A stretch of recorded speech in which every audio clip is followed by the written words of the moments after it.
WHO Talk Show.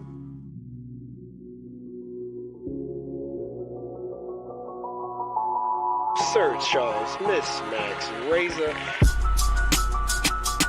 You're listening to In My Humble Opinion with Maxilia Robinson and Charles Lewis. Only on 101.3 Jams.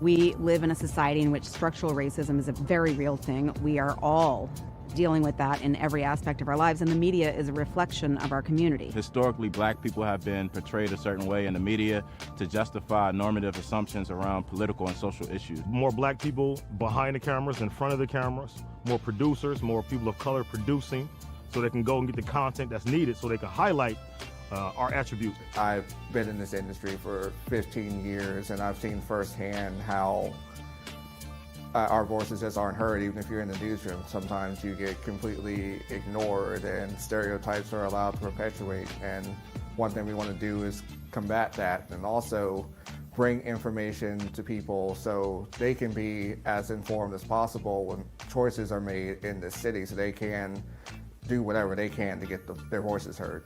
What I believe can be done about the situation is to have more people of color creating news stories, more people who have a interest in and a social consciousness that relates to the stories that they're telling. Charlottesville Tomorrow looks at these issues. We can present them on IMHO.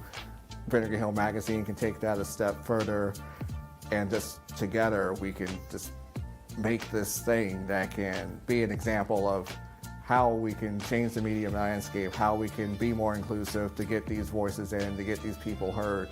That's just one thing that doesn't happen in so many places, and it's a shame. We think we live in a society that's very progressive, and we're talking about equity and diversity and inclusion and all these things. Still, the way that black people, and I would say, and I would argue especially black men, are portrayed by the media is incredibly dangerous, and you've seen the sort of tangible violence that it's led to over the past year. The community can support the SIM project by first and foremost giving us an opportunity. We understand that it can be difficult to give trust right now, especially considering the current social and political environment. But this project will only be as successful as the community allows it to be. And so we ask you to give us the opportunity to do the work, critique the work, and make sure that we stay in line with the vision.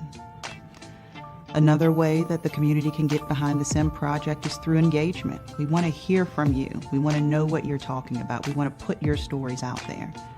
And so whether it's reading the articles written by Charlottesville Tomorrow or Vinegar Hill Magazine, or tuning into In My Humble Opinion on Sundays on 101.3 Jams from noon to 3 p.m., either way, we want you engaged. We want you to be part of this. The community can also support the SIM project through funding. To learn more about how to support SIM, you can visit our website. Thank you for your support.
We live in a society in which structural racism is a very real thing. We are all dealing with that in every aspect of our lives, and the media is a reflection of our community. Historically, black people have been portrayed a certain way in the media to justify normative assumptions around political and social issues. More black people behind the cameras, in front of the cameras, more producers, more people of color producing, so they can go and get the content that's needed so they can highlight our attributes. I've been in this industry for 15 years, and I've seen firsthand how our voices just aren't heard. Even if you're in the newsroom, sometimes you get completely ignored and stereotypes are allowed to perpetuate. And one thing we want to do is combat that and also bring information to people so they can be as informed as possible when choices are made in this city, so they can do whatever they can to get their voices heard. What I believe can be done about the situation is to have more people of color creating news stories. More people who have a interest in and a social consciousness that relates to the stories that they're telling. Charlottesville Tomorrow looks at these issues. We can present them on IMHO. Vinegar Hill Magazine can take that a step further, and just together we can just make this thing that can be an example of how we can change the media landscape, how we can be more inclusive to get these voices in, to get these people heard. That's just one thing that doesn't happen in so many places, and it's a shame. We think we live in a society that's very progressive, and we're talking about equity and diversity and inclusion and all these things. Still, the way that black people, and I would say, and I would argue, especially black men, are portrayed by the media is incredibly dangerous, and you've seen the sort of tangible violence that it's led to over the past year. The community can support the SIM project by first and foremost giving us an opportunity. We understand that it can be difficult to give trust right now, especially considering the current social and political environment. But this project will only be as successful as the community allows it to be. And so we ask you to give us the opportunity to do the work, critique the work, and make sure that we stay in line with the vision. Another way that the community can get behind the SIM project is through engagement. We want to hear from you. We want to know what you're talking about. We want to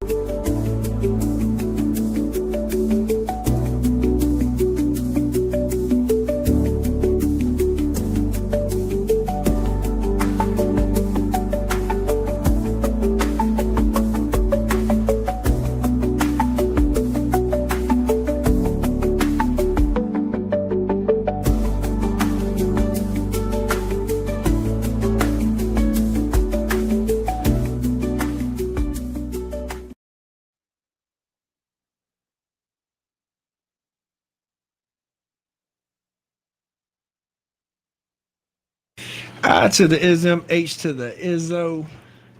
Miss Max. Razor. Hey, we are in the booth in the building.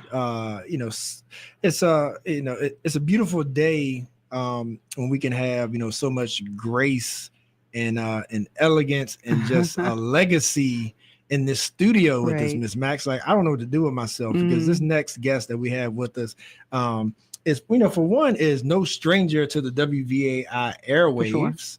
Sure. Now she might be a stranger to the Charlottesville Theater, but not after this week and next week, talking about none other than Ravinia Brock, better known as Dr. Rowe, hashtag everything Rowe.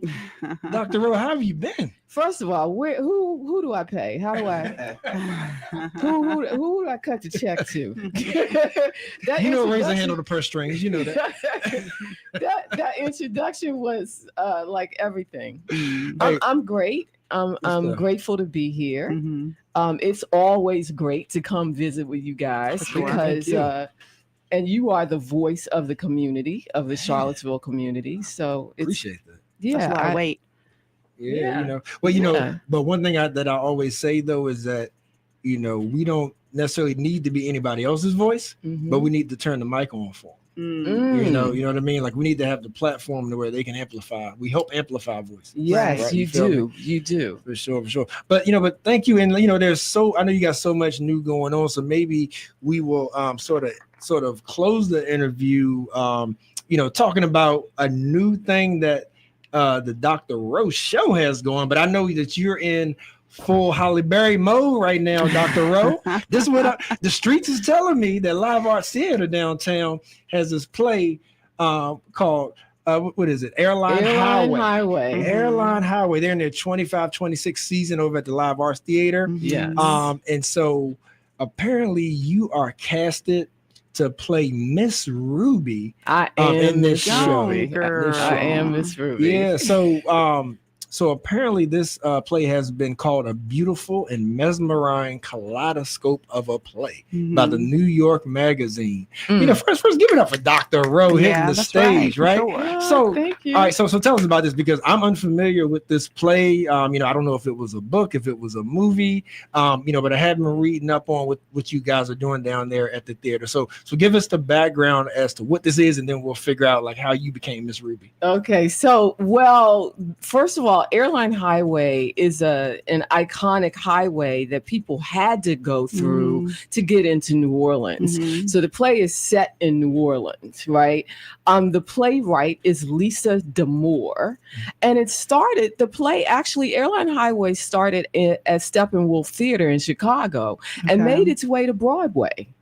And so for Live Arts to bring it here, Susan Evans actually, formerly of Live Arts, brought the play here. She thought it would be a good idea to make it, you know, the season opener when she was in service to Live Arts. So here we are. It is a delicious smorgasbord of everything and all things. Yeah. I'm telling you, it is centered around this one woman who community outliers, you know, these are people on the fringe of society, right? And they got a lot of problems, right? But they're not a problem people. I'll say that, right? So, but she sees the good in them, even in times when they can't see the good in themselves. And so she shows the good in them. It's a lot of fun. Miss Ruby is a former burlesque performer, who had the go-to burlesque club on Bourbon Street. So you come to this play, you're gonna get music, you're gonna get everything that New Orleans is, and you're gonna get a burlesque routine from me. None other. Yes, Dr. Rose does a burlesque routine. You know about this? You prove this? Yes, and when I first auditioned, here's what happened. I asked God to jumpstart my creativity. And this was on a Friday morning. I am in DC at a friend's house. And I say this prayer, and I'm back home on my sofa here. It's 5:00 in the evening, and I get a text, and this text comes from a person. He was my acting classmate. I started doing acting classes, or an acting class at Live Arts last fall, right? And so because I needed to get out of the house and get some things going in my life, I needed to start living, right? So this classmate texts and says, there's another classmate, and he's directing a play, and he would like you to audition. And I was like, me audition? And first of all, I'm just like 5 hours ago, you know, I was in DC asking God to jumpstart my creativity. I was like, God, you are fast. Look at him work. You are fast. How is this even happening? So I decided to go in for the audition. And as it turned out, I got the role. Now I have to tell you, full disclosure, my mother owned a juke joint. I performed in her juke joint, whether it was showing the adults the latest dance, whether it was singing, I did that stuff as a kid. So it's in me. It has always been in me, right? That we are here is even a surprise to me though, because when I did the audition, I didn't think I did it that well, and he says, I don't know who you were looking at. And he was like, might I remind you, lady, your mother was she owned a juke joint. So if anybody knows this is you, right? Okay. Yeah. Now talk about that for a second though. Like how full circle of a moment did that feel like though? You know, seriously, like from just you as little Ravinia Brock, right? Yes. Like has that connection happened within your spirit yet of like, wow, this is really a full circle moment? It is. Well, it's happened in my spirit. I imbue my mother before every performance. We have 13 performances. So there are 13 shows. We have 10 left. So get your tickets, livearts.com.org. You want to see this play. You want to see this beautiful work of art that has all kinds of people in it. It is funny. Everybody has funny lines. It's funny, it's heartwarming. And the end is what it is. I don't want to give it away, right? I can't give it away, but you know, it's something, and you can have audience participation. Some nights we have audience participation, right? But this is a show that you do not want to miss. Everybody has something to say in this play, and it is resonating with audiences already, which is a gift. So this is it's a gift to me to hit the stage every night.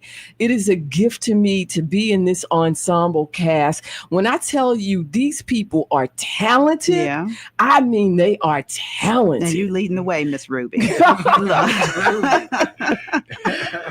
Oh, hey, look, maybe Miss Ruby gotta get like a cameo on the Dr. Rose show or something. I don't know, Yeah, well, we have the What does she sound like? What does Miss Ruby sound like?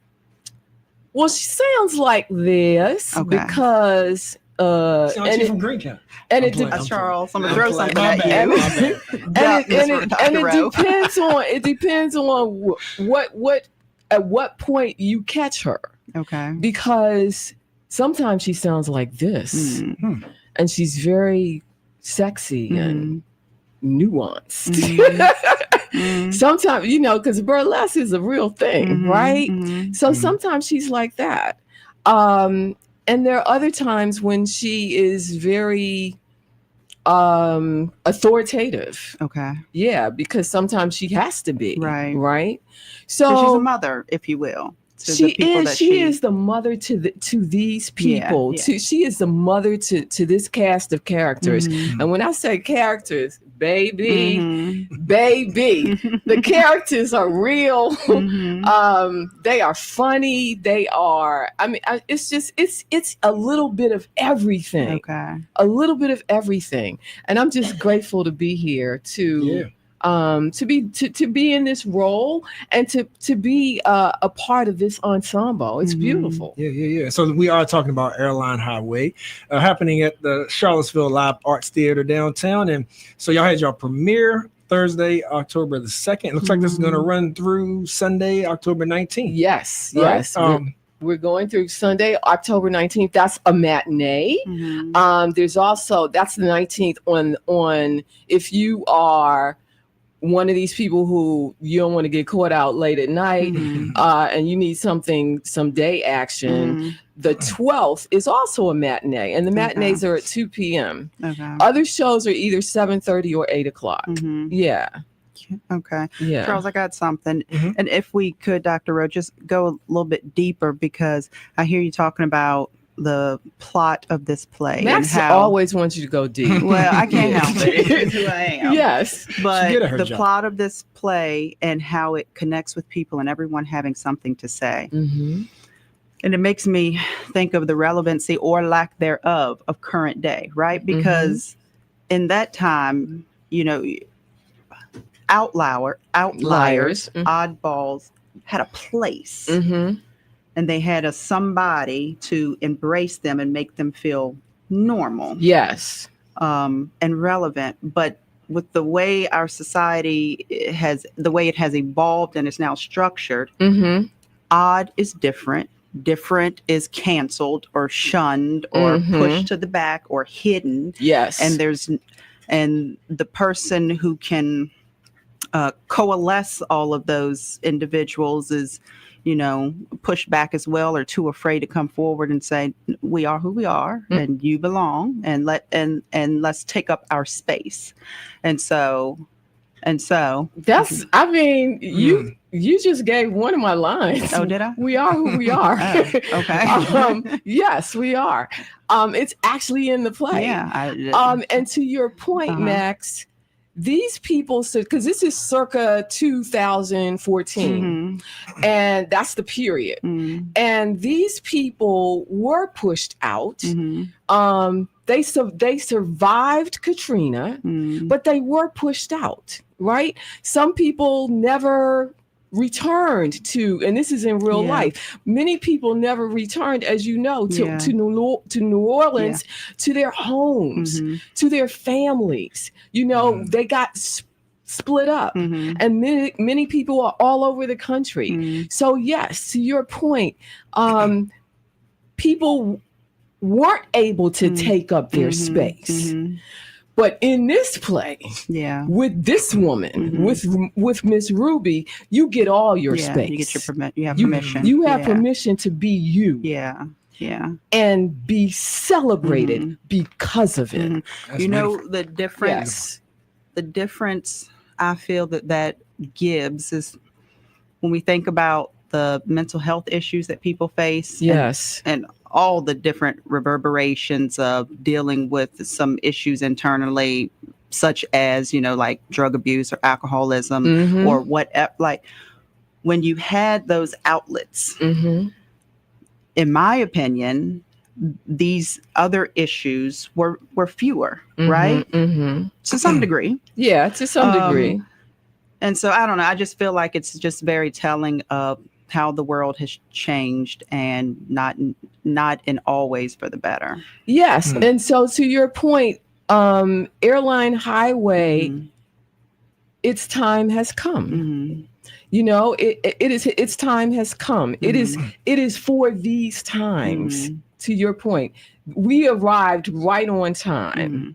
So come get your dose. Yes. Come to the theater. And I cannot, and another thing is I can't say enough about community theater. Yeah. Right. So props to live arts, and support live arts any way you can. Right now, there's a promotion. You don't even have to, you can see this play, get this for under $5 if you've never been to the theater, or if you are 25 years and under. If you're 25 years old or under, because they want to bring young people, they want to instill in them the beauty of theater, right? So they're making it possible for you to come for $4.34. Right. Okay. Yeah. 434. That's what they're doing. That's what they're doing. But I think that's beautiful. Yeah. Something else that comes to mind. I'm sorry, Charles. I'm gonna give it to you. I'm gonna give you the mic back. But even with your like fire and brimstone Christians, they at that time they could also be like, leave them babies alone. Yes.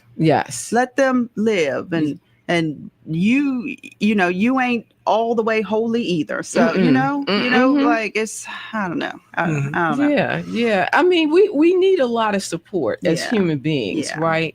And I think in the time that we're living, we're witnessing now, we need it more than perhaps ever in our lifetimes. And so what does that mean? That means that we have to take care of each other, right? We have to come together, develop our own source of or sense of community, and that means we have to take care of each other, right? That's what Miss Ruby does. That's what she's all about, right? And so this play again, it's one whose time has come. Good stuff. Yeah. So I don't think you can pitch it any better. Honestly, Airline Highway. Come to see Airline Highway. Come to see me, your girl, give you a burlesque routine. Hey, that'll get them. And other things. So yeah, come out to the theater. You don't have to be dressed fancy. You don't have to just show up. Wear clothes, but show up. Yeah, and the link is in our comment thread, by the way, family. To buy those tickets in advance. Beautiful. To make sure they don't sell out. We don't want you standing out there without a ticket now. So go ahead and get those. And as she said, running October 3rd through the 19th. Yes. So we are with Miss Rovinia Brock, who plays Ruby in Airline Highway, but to us and to the, you were first known as just Dr. Rowe to us, like before you started going for these Tony Awards and stuff like that. So, do you need a break or can we switch gears real quick? We can switch gears. You ready to switch gears, Max? Let's switch gears. Dr. Rowe, let the people know what the Dr. Rowe show has coming up and has been up to. Okay, so the new show is called Everything Rowe. Okay. Because I'm a lot. No, I'm kidding. It's Everything Rowe because we still are with health. We still gonna give you some health information because you've told us that's what you want, that's what you need. So we're still gonna do physical and mental health. We're still gonna give you nutrition information and all the things. But we're also giving you great guests. Okay. Right? We're still going to give you relationship help. You want that too. So we're going to do that. We'll give you relationship stories. We'll give you relationship help. And we're going to give you great guests that are coming through the show.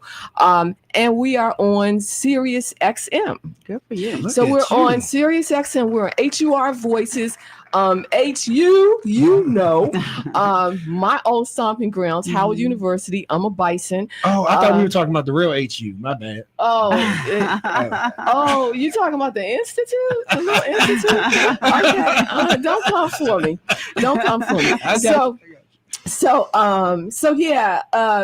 We're at HUR Voices. We're on HUR Voices channel 141. Okay. We premiere tomorrow.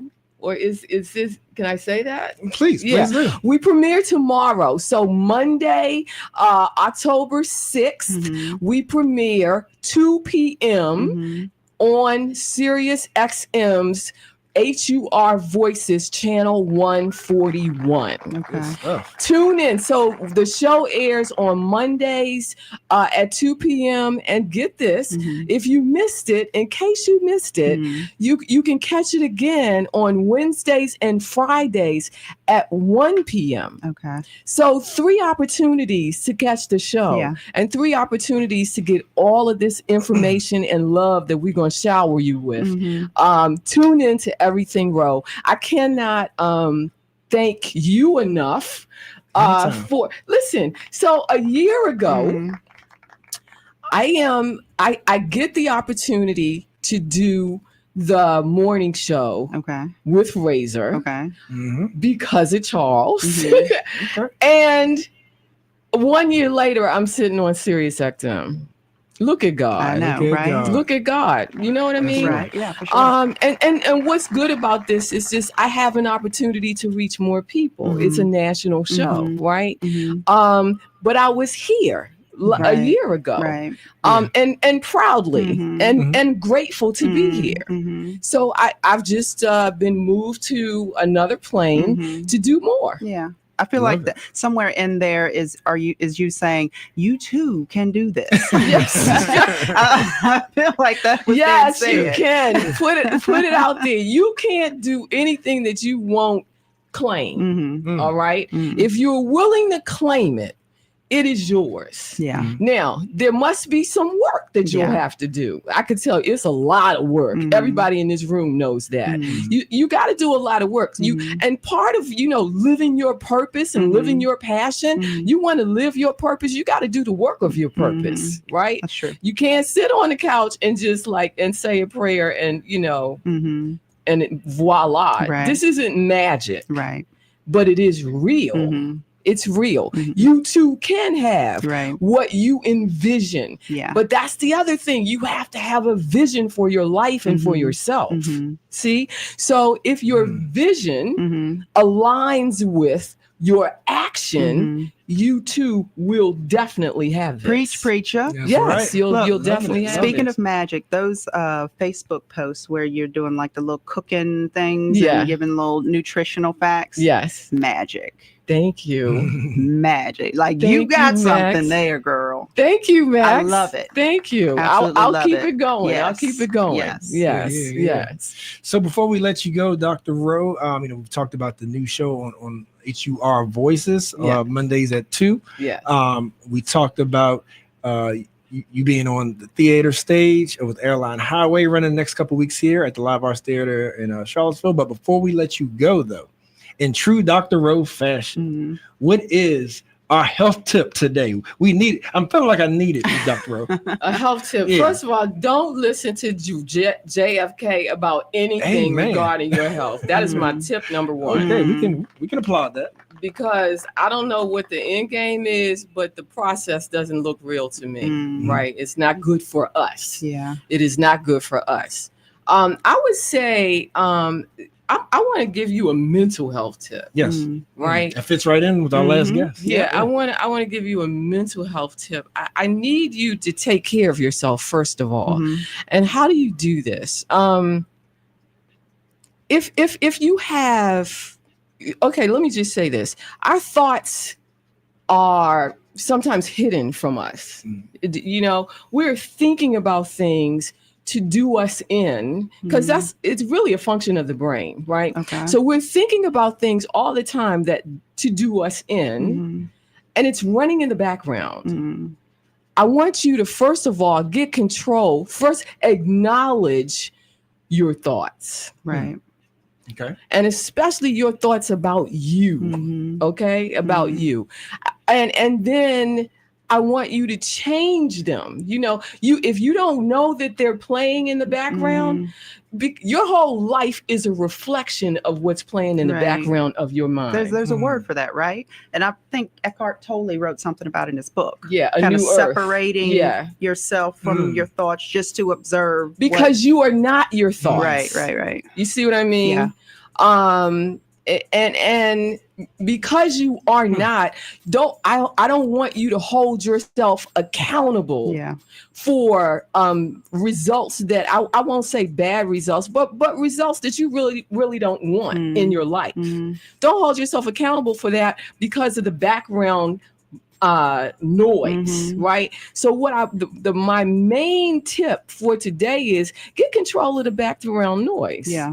Let's acknowledge, let's find the background noise, because you are not your thoughts. That's right. And you don't That's have to a hard concept for people to kind of wrap their heads around. Well, yeah, because your brain kind of works like that anyway. Yeah. It's always telling you, it wants to tell you, you can't do this because the last time you tried to do it, blah, blah, blah. It'll remind you of things that you did, but didn't succeed at. Right. But here's the thing, you failure is a gift. We want to run from failure. It's a gift because you can't possibly get to the thing without failure, without having failed, right? At something. That means you have to do that something, right? Yeah. So if you have to do that something 10 times, but at the end of 10 times, you're an expert, right? What's the problem? Yeah. It depends on how you respond to it, for sure. Yes. Yeah. But something else, and as far as what you just explained about us not being our thoughts, is that it is also okay to say, that's not mine. Like, that's not my thought. I'm sure you get that. I don't know. Hopefully our listeners can kind of comprehend this concept. It isn't me. Right. It isn't me. Yeah. It's just something that's playing in the background. Just think of it this way. If you go into a coffee shop and there's music, background music. That's what this is. Yeah. Treat it like background music. You don't have to respond to it. You don't have to respond to negative thoughts that want to take you down, that want to remind you of your past failings, because your past failings are your past failings. There's no vision in the rearview mirror, right? So I just really need you to pay attention to the background noise of your mind so that you can get clear about what it is you want and what you want to succeed at. Right? But you have to do the work of that. That's the first place to start. Let's acknowledge the background noise as just that. It is just noise. It isn't you. Yeah. Good stuff. Yeah. Can't beat that. Miss Dr. Can't beat that with a bat, as they used to say. Old school Razor, how you like that? Yeah, but no, thank you for for still coming back here to WVAI IMHO Talk Show. Join our airwaves to share the great work that you're doing, continuing to do, as well as sharing with us another fresh inspirational tip, because we need that. Oh man, you talking about thank you for coming to IMHO. Listen, I'm gonna always, as long as you have me here, I'm always gonna come to IMHO. We got you. We appreciate it. And even when you're in DC or wherever the world takes you, you can dial in, you can call in anytime. We'll do that. We'll do that. Yeah, so thank you. Good having you. Continue blessings. You. Thank you. It's always great to talk to you. For sure. Max is a deep thinker. Oh, yeah, I love that about her. Yeah. She asks the hard questions. Hey, yes. That's why this is her show. That's why this is her brainchild. Yeah, she asks the hard questions. I love that. I'll take that as a compliment. It is. It is. Indeed. Well, thank you, ladies. All right. IMHO Talk Show family. Stay tuned.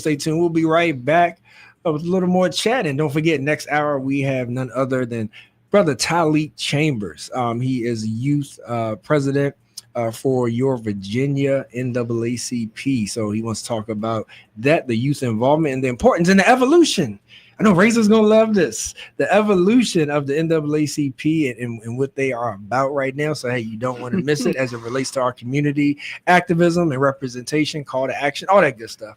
Tell a friend, tune in wherever they may be streaming, listening locally. IMHO Talk Show 101 Jams. IMHO Talk Show.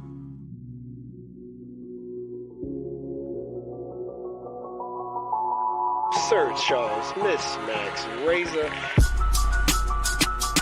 You're listening to In My Humble Opinion with Maxilia Robinson and Charles Lewis, only on 101.3 Jams.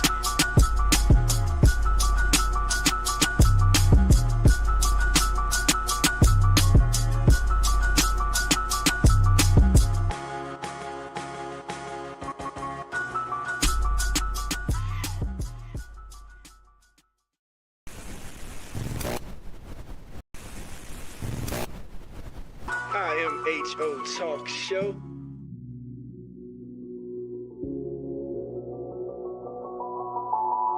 Sir Charles, Miss Max, Razor. You're listening to In My Humble Opinion with Maxilia Robinson and Charles Lewis, only on 101.3 Jams.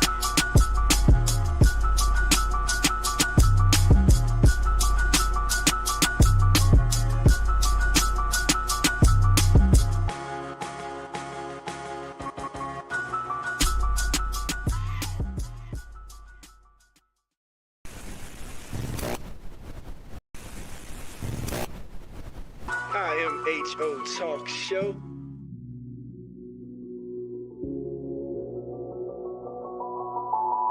Sir Charles, Miss Max, Razor.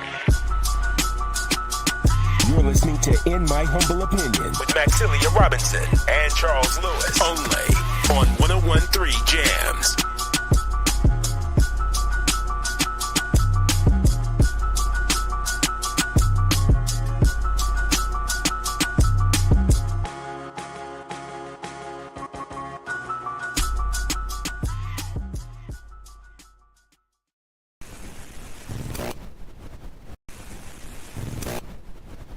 IMHO Talk Show.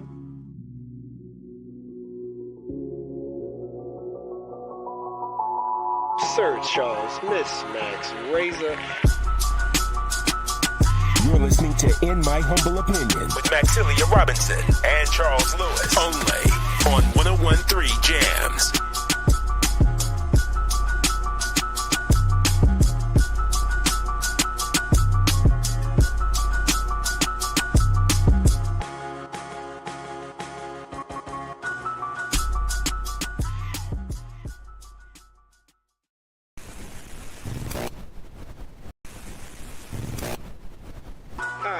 IMHO Talk Show.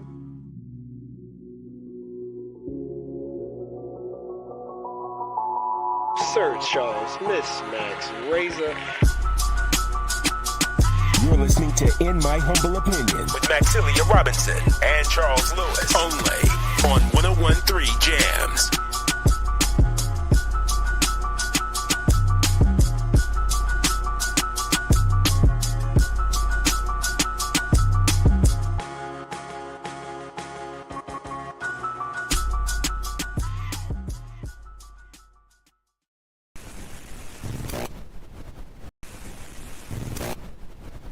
IMHO Talk Show.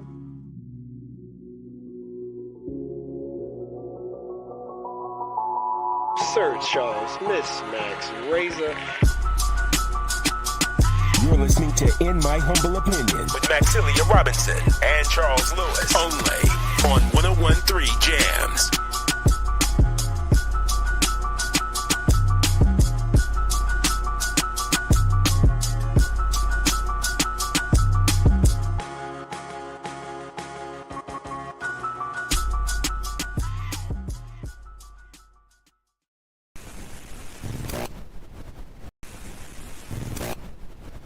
IMHO Talk Show.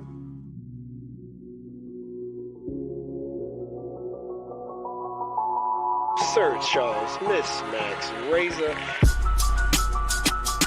You're listening to In My Humble Opinion with Maxilia Robinson and Charles Lewis, only on 101.3 Jams.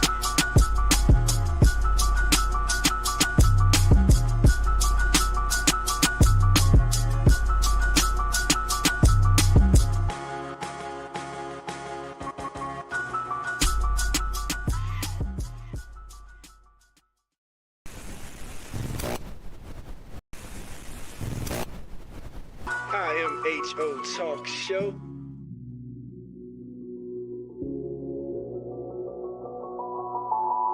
Sir Charles, Miss Max Razor. You're listening to In My Humble Opinion with Maxilia Robinson and Charles Lewis, only on 101.3 Jams.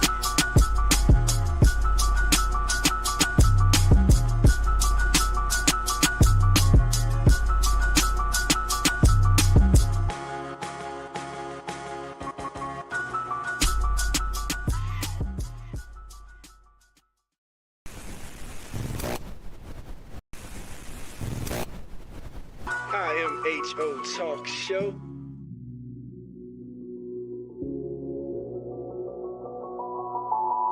Sir Charles, Miss Max Razor. You're listening to In My Humble Opinion with Maxilia Robinson and Charles Lewis, only on 101.3 Jams.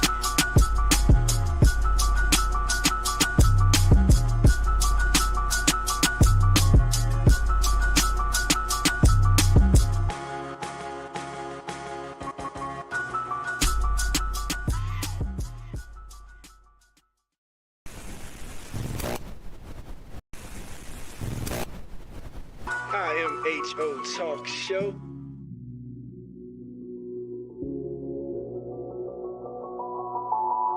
Sir Charles, Miss Max Razor.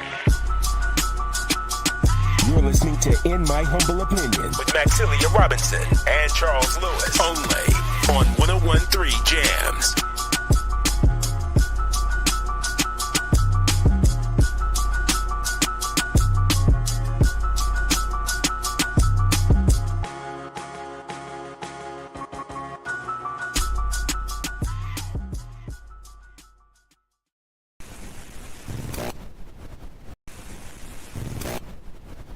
IMHO Talk Show.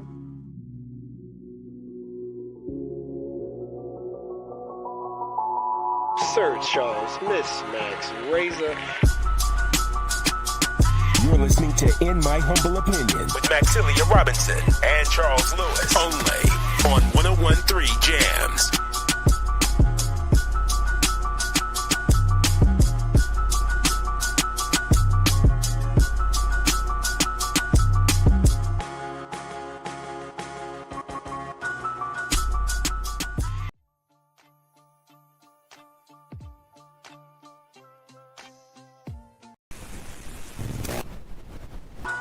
IMHO Talk Show.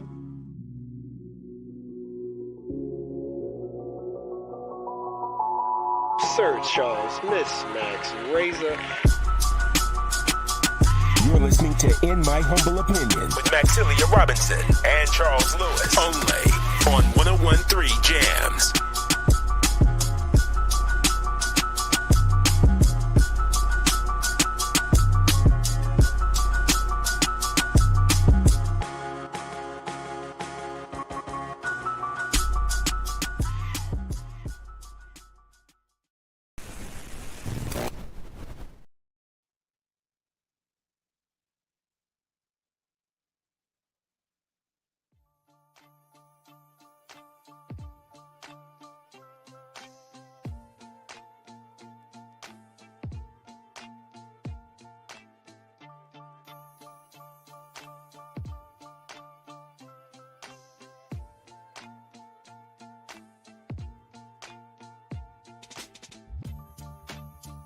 We live in a society in which structural racism is a very real thing. We are all dealing with that in every aspect of our lives, and the media is a reflection of our community. Historically, black people have been portrayed a certain way in the media to justify normative assumptions around political and social issues. More black people behind the cameras, in front of the cameras, more producers, more people of color producing, so they can go and get the content that's needed so they can highlight our attributes. I've been in this industry for 15 years, and I've seen firsthand how our voices just aren't heard. Even if you're in the newsroom, sometimes you get completely ignored and stereotypes are allowed to perpetuate. And one thing we want to do is combat that and also bring information to people so they can be as informed as possible when choices are made in this city, so they can do whatever they can to get their voices heard. What I believe can be done about the situation is to have more people of color creating news stories, more people who have a interest in and a social consciousness that relates to the stories that they're telling. Charlottesville Tomorrow looks at these issues. We can present them on IMHO. Vinegar Hill Magazine can take that a step further, and just together we can just make this thing that can be an example of how we can change the media landscape, how we can be more inclusive to get these voices in, to get these people heard. That's just one thing that doesn't happen in so many places, and it's a shame. We think we live in a society that's very progressive, and we're talking about equity and diversity and inclusion and all these things. Still, the way that black people, and I would say, and I would argue especially black men, are portrayed by the media is incredibly dangerous, and you've seen the sort of tangible violence that it's led to over the past year.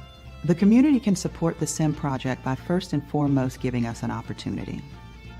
We understand that it can be difficult to give trust right now, especially considering the current social and political environment. But this project will only be as successful as the community allows it to be. And so we ask you to give us the opportunity to do the work, critique the work, and make sure that we stay in line with the vision.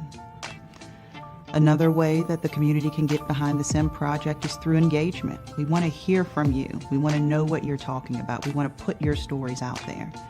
And so whether it's reading the articles written by Charlottesville Tomorrow or Vinegar Hill Magazine, or tuning in to In My Humble Opinion on Sundays on 101.3 Jams from noon to 3 p.m., either way, we want you engaged. We want you to be part of this. The community can also support the SIM project through funding to learn.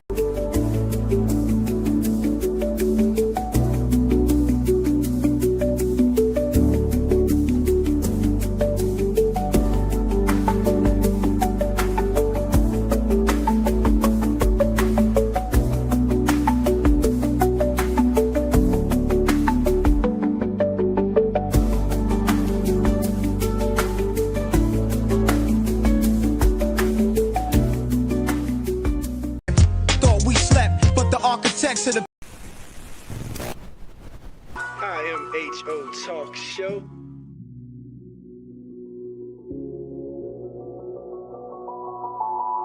Sir Charles, Miss Max Razor.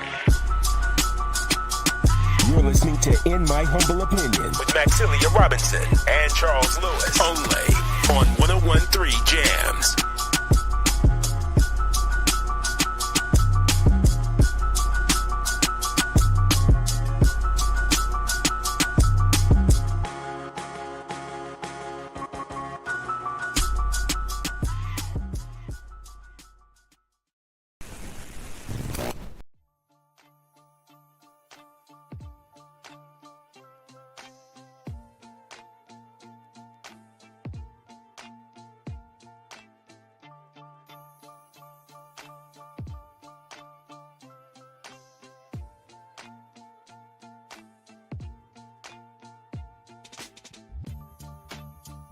We live in a society in which structural racism is a very real thing. We are all dealing with that in every aspect of our lives, and the media is a reflection of our community. Historically, black people have been portrayed a certain way in the media to justify normative assumptions around political and social issues. More black people behind the cameras, in front of the cameras, more producers, more people of color producing, so they can go and get the content that's needed so they can highlight our attributes. I've been in this industry for 15 years, and I've seen firsthand how our voices just aren't heard. Even if you're in the newsroom, sometimes you get completely ignored and stereotypes are allowed to perpetuate. And one thing we want to do is combat that and also bring information to people so they can be as informed as possible when choices are made in this city, so they can do whatever they can to get their voices heard.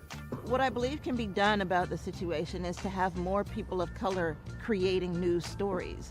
More people who have a interest in and a social consciousness that relates to the stories that they're telling. Charlottesville Tomorrow looks at these issues. We can present them on IMHO. Vinegar Hill Magazine can take that a step further, and just together we can just make this thing that can be an example of how we can change the media landscape, how we can be more inclusive to get these voices in, to get these people heard.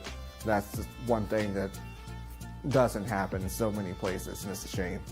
We think we live in a society that's very progressive, and we're talking about equity and diversity and inclusion and all these things. Still, the way that black people, and I would say, and I would argue especially black men, are portrayed by the media is incredibly dangerous, and you've seen the sort of tangible violence that it's led to over the past year. The community can support the SIM project by first and foremost giving us an opportunity. We understand that it can be difficult to give trust right now, especially considering the current social and political environment. But this project will only be as successful as the community allows it to be. And so we ask you to give us the opportunity to do the work, critique the work, and make sure that we stay in line with the vision. Another way that the community can get behind the SIM project is through engagement. We want to hear from you. We want to know what you're talking about. We want to put your stories out there. And so whether it's reading the articles written by Charlottesville Tomorrow or Vinegar Hill Magazine, or tuning in to In My Humble Opinion on Sundays on 101.3 Jams from noon to 3 p.m., either way, we want you engaged. We want you to be part of this. The community can also support the SIM project through funding. To learn more about how to support SIM, you can visit our website. Thank you for your support.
IMHO Talk Show. We are back. You know what it is, Sir Charles. Miss Max. Razor. Hey, go ahead and pop a squat, Razor. Get comfortable. I'm on my feet for this one. Man, because IMHO fam, you know how we do.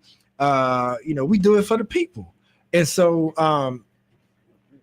we're living in a time right now, say what you will about it. Mm-hmm. I think I don't even need to elaborate on that, Max. I think the people know exactly what I'm referring to. Mm-hmm. We as a country and we as a people are living in some times that I'd venture to say that we maybe never have seen, like to this extent and the way that it's made up. But the thing about that though is this is not our adversity, right? Like this is not our first time facing adversity. Yeah. Like we know how to be resilient. We know how to overcome. That's one thing. Yeah, that's one thing that's ingrained in us as a people. But I heard somebody say, "Wow, why do we always got to fight? Like why are we fighting everybody's fight?" And then people kind of hijack our movements, and you get new groups, and whether special interests, minority groups, whatever the case is. But Black people are always in the mix, in the middle, and are benefiting the greater society, right? For all. And so we have a young man with us right now that is holding up the banner of none other than the NAACP. I'm talking about a brother and friend of mine, Mr. Tyleik Chambers. He is the state of Virginia youth and college president. Is that correct? Yes, sir. All right. Yes, sir. And it's awesome to have you, brother. Good afternoon. Yeah. Thank y'all so much for having me. I'm excited to be here. Welcome. Yes, indeed. And man, of course, I said it. I wanted to start it that way because I know a lot of things are heavy on a lot of people's minds right now and in our spirits. And we're facing real pressures. And people are talking about like who is together, who is unified, right? Like we're still thinking about, does voting matters? Like, do we still have a democracy to even go vote for anymore? Right. I mean, these are serious questions. And I know a brother such as yourself, and what's been consistent with NAACP is the importance of voting. They've been, critical in making sure that we have our voting rights and things of that sort. So, and before I kick it to you to kind of further introduce the work that you do, and we can dig deeper into what the National Association for Colored People is about and doing now. I definitely want to say, me as a person, I've been delighted, right, for any qualms that I've had on how the organization may have operated over time. Right now, in this moment, I feel like it's stepping up, and so I want to, I definitely want to, say thank you to leaders such as yourself and others there, because there was a time, man, like to where if you would turn on a social media page or website or want people to be outspoken from NAACP, it didn't happen, or at least I didn't see it. It was like, we're gonna do our Dr. King program here, and we're gonna be quiet most of the year. You know what I mean? But the president, the current president, contest, right? But the current president, and don't get me wrong, I love my elders and respect my elders. Please don't get me wrong. But the evolution didn't quite keep up through every generation. I think it's fair to say. But right now, man, Max, I don't know if you follow. You can go on the NAACP Instagram page. Brother President is speaking out and is not ashamed. Good for you. Is not ashamed. And I ain't talking about him right now. I'm talking about the national president. So Tyleik does his thing too.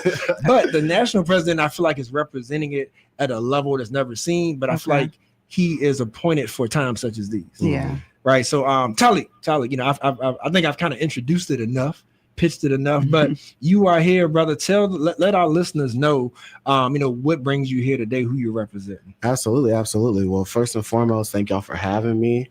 My name is Tyleik Chambers. I am a native of Buckingham County, Virginia, and I proudly serve as the Youth and College State President for the NAACP Virginia State Conference.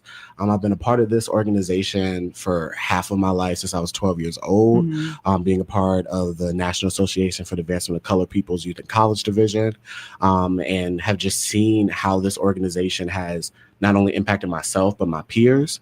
And as you laid out, like so expertly, Charles, like we are in a time period where activism, mobilization, and more importantly, information is being attacked. And I know, being a part of this organization, being a part of the oldest civil rights organization in this nation, founded in 1909, that the NAACP has always stood at the forefront of protecting liberties, protecting rights, but more importantly, protecting the access to information and knowledge. So I'm here today just to talk a little about my organization, and hopefully inspire listeners and those out there to get more involved with the organization as a whole, specifically if you are in the Central Virginia area. Tell us why you got involved with the NAACP at the age of 12. Yeah, so that I have to give all credit to my family, specifically my great grandmother and my great aunt. Because growing up in Buckingham, for those of you all who may not know, Buckingham is the birthplace of Carter G. Woodson, the father of Black history. And I knew that, I feel like, before I could walk. Okay. Because that was something that my great grandmother like instilled in all of us. Again, she was born in 1939. She had like a 5th grade education, but she knew the importance of education and, more importantly, the importance of knowing our history. And for those of you all who also may not know, the Buckingham County branch of the NAACP has had a long history of being civically engaged and academically engaged when it comes to fighting against things like desegregation. So I come from a community that upholds activism, that upholds community organizing. So again, at 12, it was just like, hey, you joining the youth council, like your membership, your dues is paid, your membership is paid. The meetings are every Wednesday night. You a member, and I'm like, okay, this is just another like after school activity at the age of 12. But as I, got more involved, took on leadership opportunities in my youth council, I learned like why they were so heavily pushing that, because it was the fact that not only am I getting access to such great leaders, civil rights leaders, politicians, like what have you, but I'm also learning how to mobilize, what activism looks like from the ground, right? How to really engage with grassroots organizing, how to build coalition. Like these are things I'm learning as a teenager. Right. So by the time that I graduated and went to the University of Virginia, I was like, okay, where the NAACP at? Like I'm ready. And then it was like, oh, it's not an NAACP. Like we're not active. And I was like, oh, we got to fix that. So I literally, as soon as I got to UVA, my second year, like reactivated the University of Virginia's chapter. But again, I have to give all credit to my community. Shout out to the Buckingham Youth Council and Buckingham Branch for really instilling the importance of, utilizing our voices to make a difference and fight for the rights of others. That's a beautiful thing, man. And look, I don't want to overlook that either, because, coming from a place like Madison County myself, for you to just make that little leap, if you say Buckingham and I went to UVA, like bro, like I know you don't need any more pats on the back, but I'm gonna tell you, man, like you are definitely an inspiration, because being a leader from a young age, and then when you to make it to the UVA, which needless to say, is not an easy feat for a lot of people, not to mention being a black man from a rural county like Buckingham, but for just anybody in general, people will be scraping and clawing to get into UVA, right? And you are a leader in many facets. I know we're here to talk about NAACP today, but I definitely want to give you your flowers, though, to make people know, like, you're a young man in your 20s and doing the thing, for real. I appreciate that. Yes, indeed, man. Something that you said that stands out to me that I want you to elaborate on, like you mentioned that even at a young age, you noticed times to where NAACP didn't seem present, right? So like, let's address that a little bit about how you sort of fixed that, sort of overcame that, in regards to trying to get youth membership nowadays. Sort of what you impart from your own experiences. And I think first and foremost, I think one of the key things that kind of feeds into that is this narrative or this belief that like the NAACP is your grandmother's organization or your grandpa's organization. It's the folks that marched with Martin across the at Edmund Pettus Bridge, right? It's the folks that were at the Million Man March. It's the folks that sat at the the counters, right? It's very much a 60s organization, and afterwards, what is the relevance? Can I just say the acronym just sounds old? Right. No, and it does. No disrespect. No, and it does. And I think that leads to it, right? I mean, there's tidbits everywhere, but I think for me, one of the ways that I recognize that was because I had the opportunity to really be around like young people, like my peers in the organization as well. And I think that it is all about your specific access, and I think I've been blessed to have access to, some of those like great leaders when we talk about, those who we read in history books, the John Lewises, the Julian Bonds and activists that are notable, right? Being able to say that like, hey, I remember when I was a teenager and John Lewis came and spoke during a national convention, or I remember when we had, former like foot soldiers come and talk to us within youth and college to inspire us to kind of keep the fight going because they were also kids themselves, right? So I think always rooting myself in the recognition that the NAACP has always been a multi-generational organization. And being frank, the core of the organization has always been youth activism. Because when we talk about the civil rights era, even going so far as even an MLK, right? He wasn't 60, 70, 80 years old when he was leading marches and giving speeches, That's right. That's right. And that all impacts or influences me to make sure that I, as a person who's a product of this organization, right, inform folks of those things, right? I've been able to speak, at the Supreme Court, in front of Congress, like all of these opportunities that folks like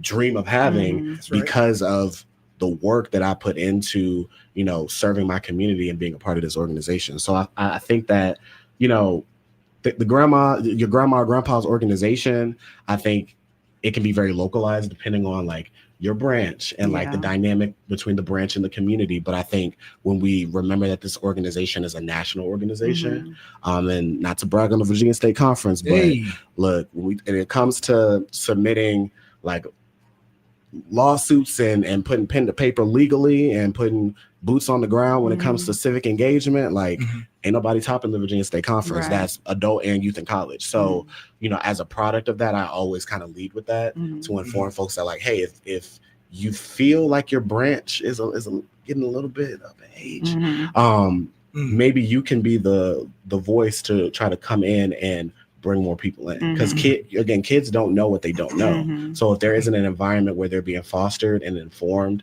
and developed, and to know that there's a place for them in this organization, then they're not. And that's one of the reasons why I wanted to be here today with you guys.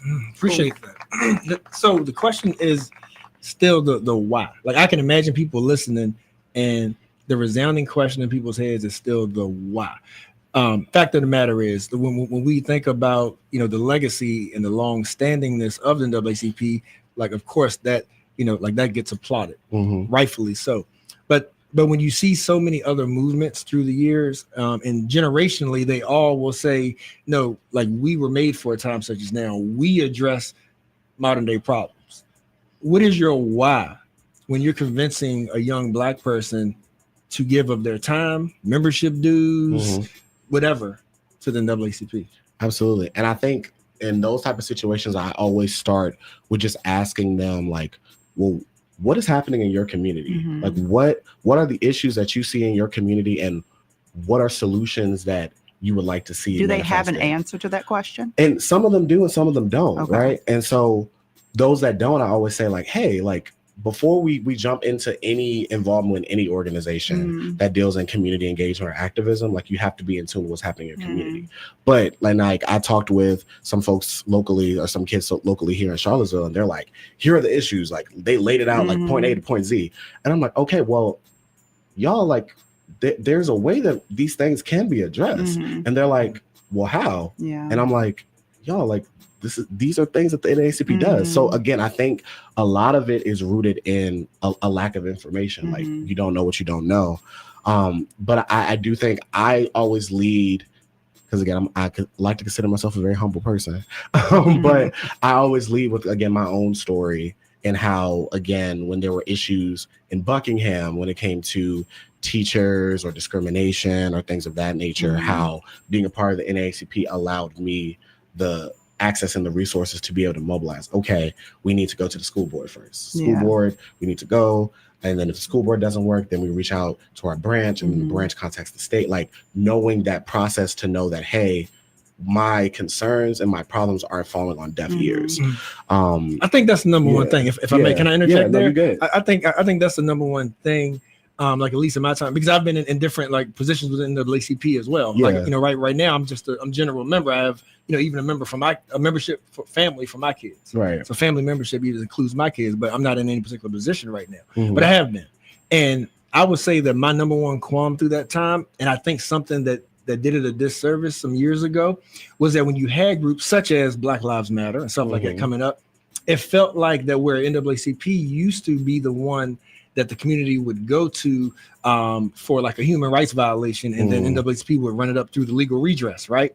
Some chapters, some chapters, especially in this area, weren't responsive. And so that kind of put a black eye on the organization as a whole, because they're like, but I thought this group was the one that when issues rise in our community, y'all are making sure that we have the proper legal redress and protocol to help our people when they have like a civic or civil issue, right? You know, like with the system power that be, you know, like so I feel like that kind of did a thing. So is that still a priority for the NAACP, like to be you know, an advocate for people of color when they're faced with the civil rights issue? Absolutely. Okay. Absolutely. That's a core foundation in the NAACP, our mission and our vision.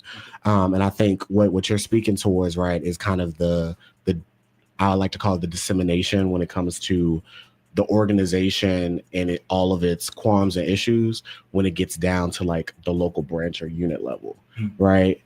Because you also have folks, as I mentioned earlier, right, who've been president of a branch or president of a unit since 1965. And then it's like, hey, y'all are a little old. Y'all you can't move. And with all the respect, look, as state conference president, I do. Yeah, you know? I have to. And it's like, I think for a lot of people who are accustomed to being in positions, it becomes a thing where it's like, hey, we appreciate you for your time and your service and your dedication. Like, even for myself, like, I'm about to age out of youth and college. I'm getting a little old. I'm about to be 25.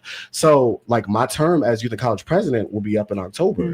And instead of cleaving to that or like, oh, like I've had this position, I've done so much, I'm excited to see what the folks after me, you know, the youth that are coming up after me are going to contribute and build on the foundation that I've set. So I think with that, you know, your point, it comes a point where we also have to recognize that folks have to sometimes transition out of, you know, being the person in the front, being the person that's on the stage, leading the marches, to a person who mentors, who guides, who provides that additional resource for those that are coming up after. Because that's always also been a core aspect of the organization as well. And it's also, as far as bringing in, you know, new blood, kind of fresh fire into the organization, something else that I think that the NAACP has to work around is a culture where activism, that's more attractive is that where you're in the streets and you're raising voices, you're pounding on tables, you know, outright insulting people, standing on, you know, what that is what I feel like this generation more so kind of cleaves to. And what is maybe you can speak on it, the NAACP's position on that? Is there space for both things? Do you think that you need your work and this counter work as well? Yeah, I will say, I think for me as a member of the youth in college, one thing that we always like to say, right, is that we have a process, right? We litigate, we educate, we agitate. And I think that in this current era, in this current age that we live in, folks get really cleaved to that agitation piece. And I'm gonna quote one of my peers from Maryland, who's a former youth in college state president. He would always say that like a lot of the issues with our generation is that folks like to be Monday Night Football like players when it comes to activism. Like, you want the social media posts, you want the fists raised, you want the, you know, Black Panther fit, you want to be marching in the streets, you want to be yelling, like you said, slamming the table on the, but how is it moving the needle forward? Yeah, that's like, a good you have to know and be mindful and educated as to what the problem is, who needs to be addressed, and create a pathway to getting it resolved, right? Because those things look good. Like it gets people informed, and agitation is definitely a part of what we do as an organization. But we also understand that, like, if the agitation is just for the sake of agitating, and we know that agitation is going to lead into certain narratives, right? We also are like, okay, if we're going to do a march, let's make sure that all of our legal stuff is in place. Our general counsel is informed, because if this go left, or they call the police, or they start arresting people, we got lawyers that are going to be bailing us out, and we're going to be on and like white on rice, right? Like, so, you know, I think that aspect is also because, as you mentioned earlier, there's so many organizations that pop up, and it feels like activism is something that, like, I want to be an activist today, yeah. right? But it's like there's education. You have to be informed as to what these issues are and also understand the legacy and the history. Mm-hmm. And I think that's an asset that the NAACP has, is that we have access to that legacy and that knowledge, so that way we maneuver a little bit different. Yeah, that's the part that I feel like a lot of people need to evaluate, is whether or not that form of activism is actually changing anything, or does it just become noise? Yeah. Because the same way that we kind of evolve in our strategies of approaching certain issues, those that actually have the power to make those decisions, they, evolve as well. And they learn to just tune it out, because it will be over momentarily, you know? And at the end of the day, you've done nothing but make some noise for a short period of time. Like you can't yell all the time. Right. So I think that's another thing too. They expect that, and then they're just like, we're just gonna wait them out. Yeah. We're just gonna wait them out. But then we move nowhere forward. Versus if we're also educating, doing town halls, informing our masses. Yes. If we're also litigating, right? If there's legal things there too. They can drown out the noise, but then there's other things that are coming out of it as well. Yeah. Good stuff. So we're gonna take a little break, Talik. And what we're gonna do is we're gonna dig a little deeper into how it systematically plays a role now too, because as we said at the beginning, we're facing some perilous times, some troubling times, and so what's that connection as we go into this election season, and the role NAACP is going to play within our government infrastructure. Absolutely. Right. All right. And I'm sure that's going to bring about some razor questions as well. So, so we're going to get right back to it. Stay tuned, friends. We're going to take this quick water break. Tell your friends, family to tune in. We have Talik Chambers, president of the Virginia State Youth and College Division. And we're going to keep up the good work after this.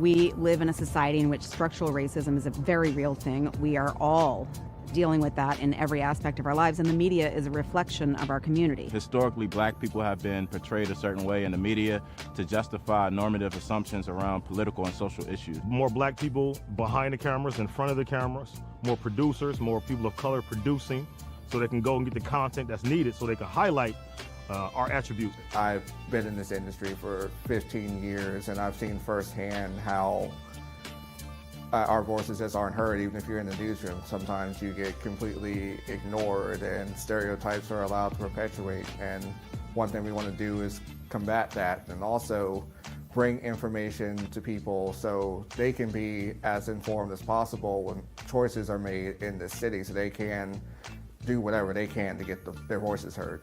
What I believe can be done about the situation is to have more people of color creating news stories, more people who have a interest in and a social consciousness that relates to the stories that they're telling. Charlottesville Tomorrow looks at these issues. We can present them on IMHO. Vinegar Hill Magazine can take that a step further, and just together we can just make this thing that can be an example of how we can change the media landscape, how we can be more inclusive to get these voices in, to get these people heard. That's just one thing that doesn't happen in so many places, and it's a shame. We think we live in a society that's very progressive, and we're talking about equity and diversity and inclusion and all these things. Still, the way that black people, and I would say, and I would argue especially black men, are portrayed by the media is incredibly dangerous, and you've seen the sort of tangible violence that it's led to over the past year. The community can support the SIM project by first and foremost giving us an opportunity. We understand that it can be difficult to give trust right now, especially considering the current social and political environment. But this project will only be as successful as the community allows it to be. And so we ask you to give us the opportunity to do the work, critique the work, and make sure that we stay in line with the vision. Another way that the community can get behind the SIM project is through engagement. We want to hear from you. We want to know what you're talking about. We want to put your stories out there. And so whether it's reading the articles written by Charlottesville Tomorrow or Vinegar Hill Magazine, or tuning in to In My Humble Opinion on Sundays on 101.3 Jams from noon to 3 p.m., either way, we want you engaged. We want you to be part of this. The community can also support the SIM project through funding. To learn more about how to support SIM, you can visit our website. Thank you for your support.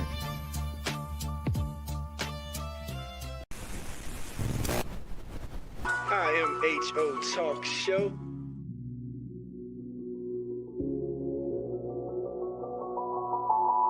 Sir Charles, Miss Max, Razor. You're listening to In My Humble Opinion with Maxilia Robinson and Charles Lewis, only on 101.3 Jams.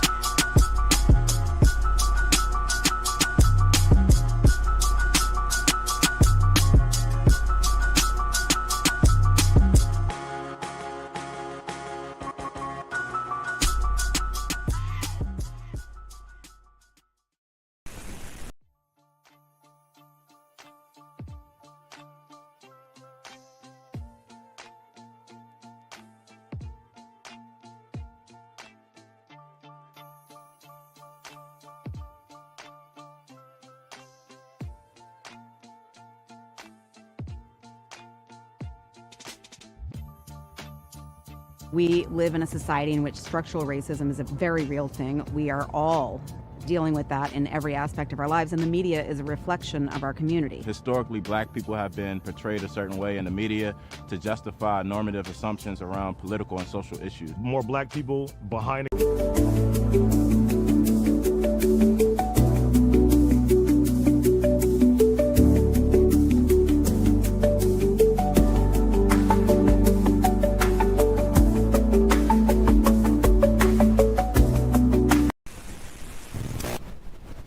IMHO Talk Show.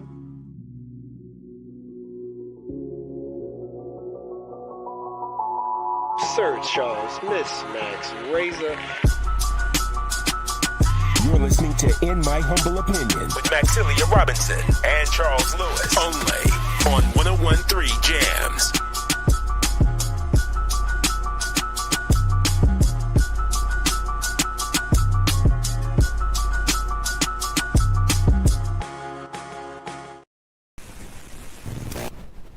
IMHO Talk Show.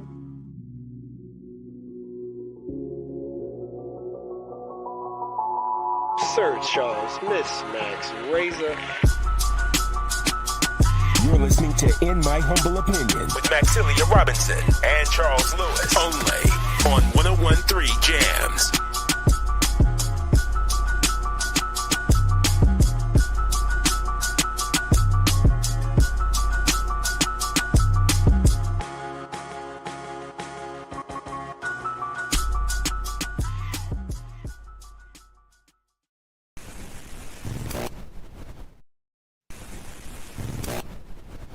IMHO Talk Show.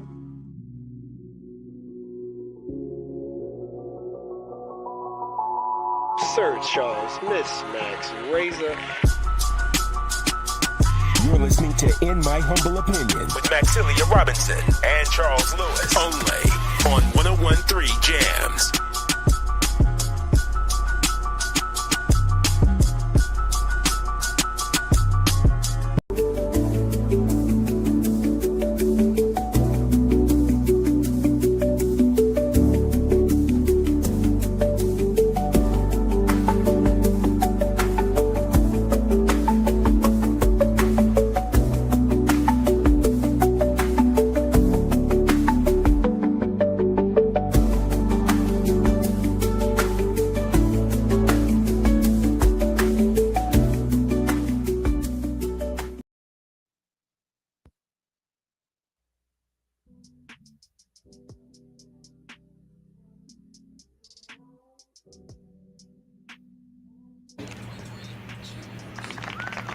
I to the Ism, H to the Izzo Talk Show, back like we never left. Sir Charles. Max. Raisin. Yes, indeed. Yes, indeed. And we are here with none other than good brother Tyleek Chambers. He is representing the Virginia NAACP State Youth and College Division, where he serves as their president. And once again, congrats on all your accomplishments, young brother. Keep it going. You, sir. Appreciate it. You seem like one of them brothers that live to make the ancestors proud. I love it. And I appreciate that. That is a personal goal of mine. So I appreciate that. Good stuff. So, so the first half, we kind of reintroduce the NAACP to folks and what it's about as it pertains to the advocacy and representation and whatnot. But we want to shift a little bit now and talk more about its activity that's planned and its representation going into this election season, right? Because we have a lot on the line, right? Socially, and I know voting has always been a big thing when it comes to NAACP. But as with everything, and actually, I want Razor to actually ask the first official question. Oh, Lord, I want him to ask the first official. Max, we was doing. I heard you at the beginning of the show, Max. You said everybody gets a voice, even Razor. Look, you didn't hear that. I'm pretty sure you wasn't even in the room. But in all seriousness, though, it's like, people always point to, okay, but when times get hard, who really got the gall to stand up against, dare I say, the evil that's in the world and not be bought out? That's it. Let's be 100, right? We're gonna keep it 100. So that's how I want to set up. But Razor, what question or comment do you have? Yes, sir. This has been an excellent interview. Thank you, sir. Very proud of the way that y'all displayed everything. Appreciate I got to give it to you. Now let me tell you why I don't like the NAACP. All right. All jokes aside, man. There was a time frame where what I saw was, because we didn't have the membership numbers from our people, we had to turn to the government and the state organizations to be able to have the money to operate. So then when our people would get in trouble and need advocacy, and a lot of the people that it seemed, especially in the rural areas that they put in charge of the NAACP, were the preachers, the black preachers. Yeah. And they would not show up for you because it was attached to their pocket, is what I saw. Right. The second reason that church, maybe. Or the church. Yeah. Black preachers too. Right. But the second reason was, I don't like the fact of we were called the National Association for the Advancement of Colored People, and we were doing black things. We were showing up for black people, whether Black Panther, everything else, right? But when it came time to disperse money, as long as you had any type of tint to your skin, a percentage, we were giving people money.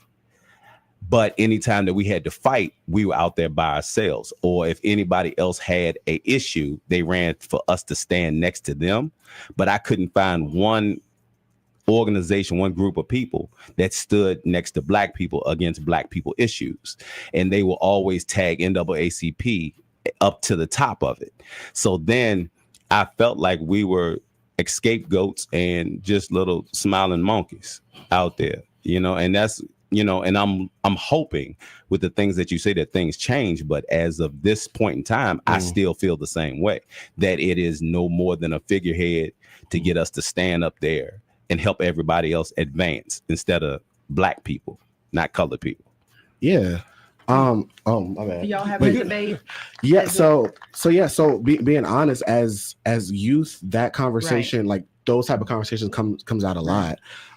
Even recently, I'm forgetting, I want to say maybe 5 years ago, that conversation or a similar conversation about making sure that in this organization, because starting off, the NAACP has always been a multiracial, multi-ethnic, multi-generational organization since its founding in 1909. So the reason why when we talk about like colored people as well as other minorities is because that has always been the founding. So they ain't never lied to you, Razor. However, as young people, we were like, wait a minute.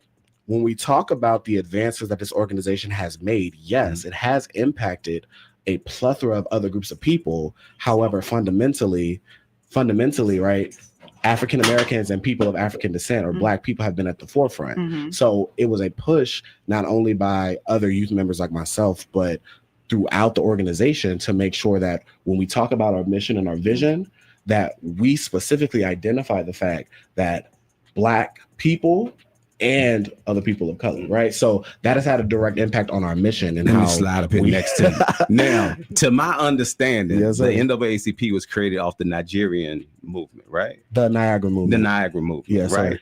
And what was that based off of? The Niagara movement was based off of a conglomerate of predominantly let him finish talking first, but you over here chilly. No, predominantly Black scholars, right, who got together because they felt the need to create and have conversations around the attacks on African Americans that was happening throughout the nation. Right. So, and I speak very, very directly about that because, again, many of the members of the Niagara movement later on became founding members of the NAACP, but not all members of the Niagara movement became members of the NAACP.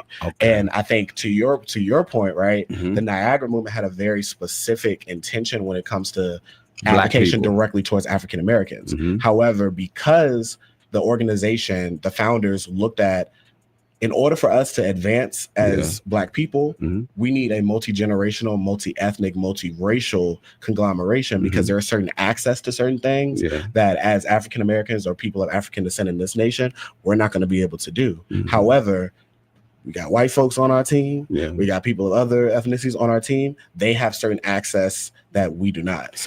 But the access, wasn't that just Jewish people that was a part of the founding group? I'm not saying nothing against Jews or Jewish. There are Jewish people and there are some non-Jewish, but they were the founders, though. We consider them all as founders. Right. So the way it looked from me looking, because I wasn't back there, is that the people that wanted to keep it Black, like the Pan-Africanism type of Marcus Garvey mindset, were pushed out so that others could come in and facilitate and still control us the way that they wanted to.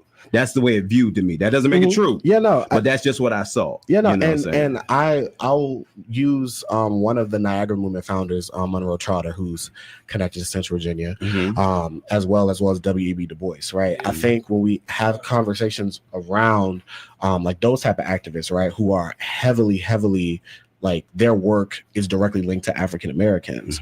But I think when it comes to the early stages of the NAACP, like we also have to discuss how personalities and like things can appear as if it's on a national level or like a institutional level, but in reality it's I'm not really getting along with you or we disagree on a personal level. And I think fundamentally getting to the root of a lot of the conversations that you brought up, but also you, Charles, as well, a lot of these things have not necessarily have to do directly with the structure of the organization, but who is the face and who is the representation of said organization, right? But is it okay for us to say that we weren't strong enough to do it as solely Black people, so we had to bring in other people to help facilitate the mission? I wouldn't necessarily say that. I wouldn't see that as we weren't strong enough. I would see it as building coalition amongst people with a common goal. Because if we even looked at the civil rights movement, right? That was technically a multiracial, multi-ethnic conglomeration of different organizations and people. I don't know if I'm with that either. That included not just African Americans or people in the NAACP, but also preachers who were white, Black, and other ethnicities as well. So I think when we talk about coalition and moving the needle forward, I'm always gonna be pro-Black in the sense of making sure that our Black leaders always get their flowers. But even looking at someone like a MLK or a W.E.B. Du Bois or even a Malcolm X, if you want to even be a spectrum when it comes to it, there is an understanding that if folks are committed to the end goal of making sure that we end race-based discrimination, and we know that that directly impacts Black Americans and people of African descent, and you are willing to be a part of that coalition and a part of that fight, it's not necessarily seen as we need you or you come in. It's seen as, okay, we're working for this common goal. What I see, and then I'm gonna let Charles and Max take over this part right here, is when we have what is, as you described, as everybody coming to us and we fighting for racism. If you don't look like me and you really want to fight for racism, you go fight it at your kitchen table with your daddy and your granddaddy and the ones that's really blocking it, right? That's what I see as blocking racism. Not you standing over next to me trying to make yourself look like an idol, like you're here with me. So that's where I come from it. So the people that were originally with the Niagara movement were the people that I would have considered the NAACP. When it got rotated over and other people came in and money, the influx of money came within a 45-day period, that told me right there that the control was being, because what I noticed is that Black people as a whole, we like money. Money matters to us. When it comes to people that don't look like us, they like power. They like situations based. We want to control things. They want to control situations. And the NAACP and the movement of Black people became a situation that needed to be controlled. And the ones that couldn't be controlled got assassinated. And that's real. And that's real.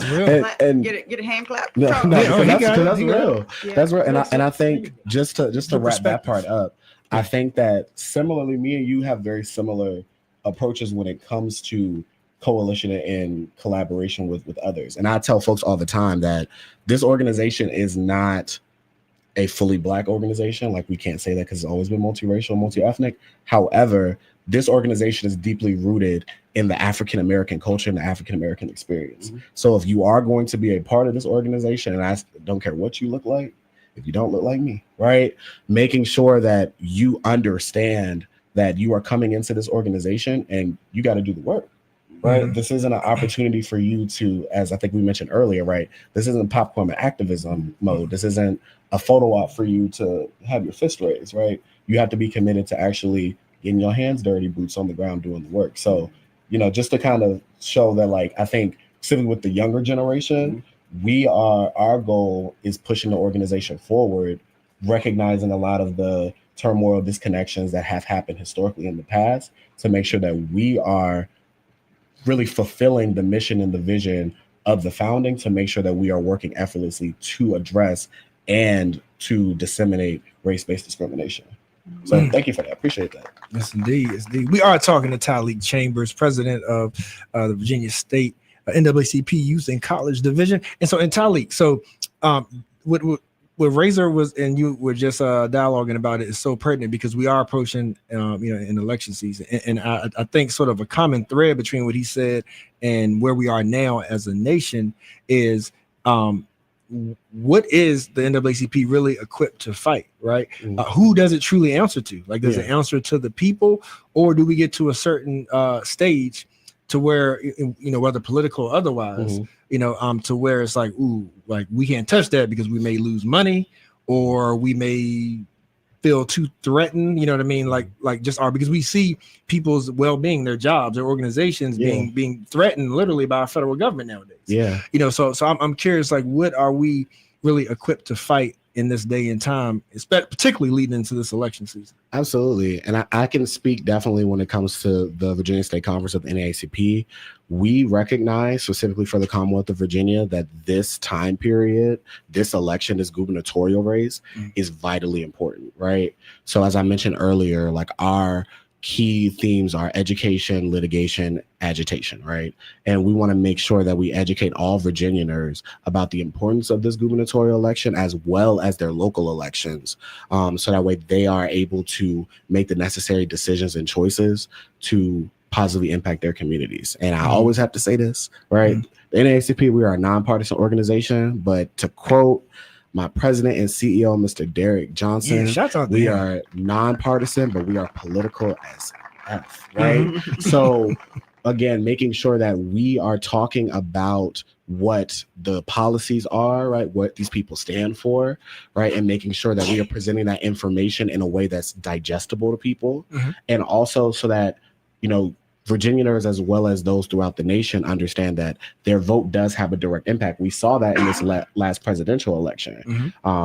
Folks really thought that their votes weren't going to matter, or didn't decide to come out for whatever reasons, right? And then we see how that went, right? And we see the current state of the nation as it is now. As you said, public education is being attacked, right? People's livelihoods are being attacked. And I'm always reminded that throughout the history of this nation, those who chose to utilize their voices, those who chose to stand up and be a part of organizations like the NAACP, as Razor said, right, they faced like life-threatening, like livelihood, like their lives were literally taken, right? So I don't take my involvement as well as the expectation I set for others, right, lightly. However, I think as a Commonwealth moving into the future, and as a young person myself, specifically wanting to embolden my fellow peers and those in that kind of 18 to 25 age range to make sure that they do exercise their right to vote, because their vote can be the difference between a Virginia that pushes forward, that creates more opportunities, that stands up against, tyranny, not to quote the Sic Semper's Tyrannus, right? But making sure that we are, as Virginians, continuing to uphold those standards that we hold these truths to be self-evident, right?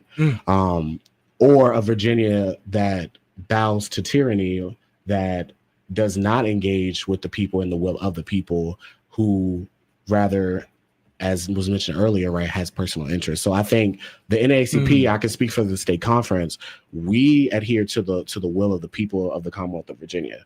And our goal is to make sure that we are educating our members, we are educating, college chapters and youth councils across the Commonwealth to be able to engage in their local communities, but more importantly, not just to focus on this gubernatorial race that we have, but to make sure that they are staying connected as to what is happening locally within their local elections. So whether that's sheriff, their mayor, school board, city council, what have you, superintendents, making sure that they are tapped in to make sure that whomever that they choose to vote for, right, it has the best interest of their community and their people. So I think the organization has always been equipped with those resources and that information. I think it is a task of us as young people to carry that forward and make sure that we are engaging with our peers, because there's a lot of disinformation and misinformation that we have to combat against. Yeah, and that's what it boils down to. It's like any naysayer or any rumor that may come up about it, it starts with the people. Yeah, the organization is a shell.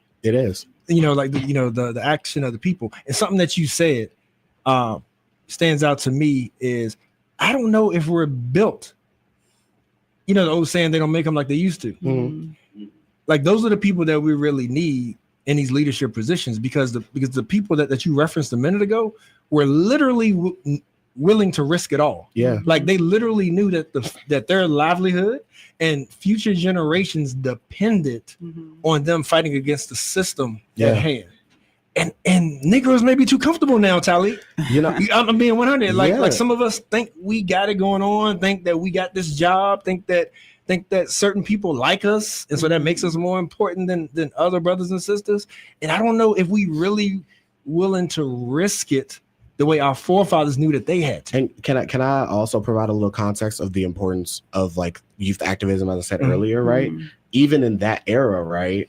If we look at those folks, like even the folks that I mentioned who were, again, putting their lives on the line, engaging, right? Majority of those were youth. Right? Yeah. The foot soldiers of the civil rights era were youth, because they knew their parents couldn't go out and march, because if they did, they lost their jobs, right? Or their parents could face, different forms of brutalities, right? Lynchings were still heavily throughout the nation, right? The youth were the ones who chose to come together, build collaboration amongst themselves, and made the decision to go and march and go and be a part of these protests to make sure that future generations will not have to suffer through Jim Crow or segregation. So I think in the similar vein, I have the privilege and the honor of being a part of that legacy of youth activism, and recognizing that in this day and age, our fights do look different. But that same passion, that same goal, that same desire to make sure that we leave a better Commonwealth or a better nation for future generations is still present. And I think that's the part of why the Youth and College Division of the NAACP is so important, because you develop that leadership and it allows us the opportunity to mobilize and speak and fight for things that we want to see and things that we believe in, so that hopefully by the time that we're adults, like we're OGs in this. Like we know what's up. Let me ask you a quick question, because sometimes I do feel like individuals also don't know what things they could potentially go to the NAACP for assistance with, or advocacy for, and you may or may not be aware of this situation, but apparently, as I've heard it, the Western Albemarle High School, a decision was made to allow representative of TP USA to come and talk to their students. for those who opt in, of course. And then apparently a school board member spoken out against that, referred to this organization or draw a parallel between this organization and that of the KKK. And is facing backlash because of that.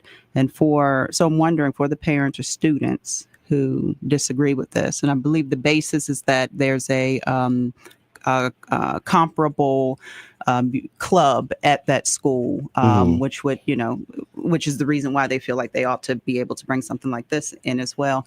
But is that something that people could to talk to the NAACP about if they feel like they may be, I don't know, discriminated against, or just have the simple question about how do I combat this? Absolutely. And I think it goes back to what I had mentioned earlier when it comes to folks often know what the issue is. So like you laid out like what the issue is, or what the uncomfortability is. But when it comes to how do I address it? Like, what does that look like? Is it just collectively getting together and doing a march the day of? And it's like, that may not be the best foot forward. Right. And I think that is why, for me personally, my desire is to aid the local branch here in revitalizing the youth council. So that way those type of concerns can be something that's brought up to our youth council, and then our youth council members can be able to say, hey, this is what's happening in Western Albemarle. How can we mobilize and utilize this organization and our access to over 117 years of activism and community organizing to address it, be present for our community, but more importantly, to educate folks that may not be aware of that. So absolutely. And I would definitely say for those like who have those type of questions, to definitely reach out to us within the NAACP Virginia State Conference Youth and College Division. And we can certainly strategize with them, because we want to make sure that those who are impacted by it are the ones that are at the forefront. It's not a Virginia State Conference thing. It's their fight. We're just here to support and uplift it. I understand. Thank you, brother. Thank you. And then closing, because this has been a rich conversation. Razor Max, thank y'all for joining me with chatting with this brilliant young brother. Keep up the great work, man. But in closing, the president, like I said, somebody I admire. I see the work that I see him doing. President Derrick Johnson of National NAACP, he was quoted as saying the NAACP will continue to advocate for policies that dismantle systemic injustices and strive to improve the lives of the Black people and all Americans. So shouts out there. But Talik, if you haven't said enough, make sure that people know how to reach you. Absolutely. So first and foremost, feel free to follow me on socials. My social media is King_Chambers at 310. I got to look up our state conference one because it changes a lot. And if you want to stay in touch with the Virginia State Conference Youth and College Division, you can follow us on IG or all social media platforms. Our social media is VANAACP_YCD. Again, VANAACP_YCD. And if folks are interested in the local Charlottesville Albemarle community, and being a part of the Charlottesville Albemarle Youth Council, feel free to reach out as well. We have planned coming up a interest meeting for any youth or parents or guardians to learn a little bit more about the Youth and College Division. So definitely reach out and we'll send that information out to y'all. And I just want to thank y'all so much for having me on. Welcome. Continue blessings, brother. For sure. Great work. Thank you so much. All right, family. Until next time. IMHO Talk Show.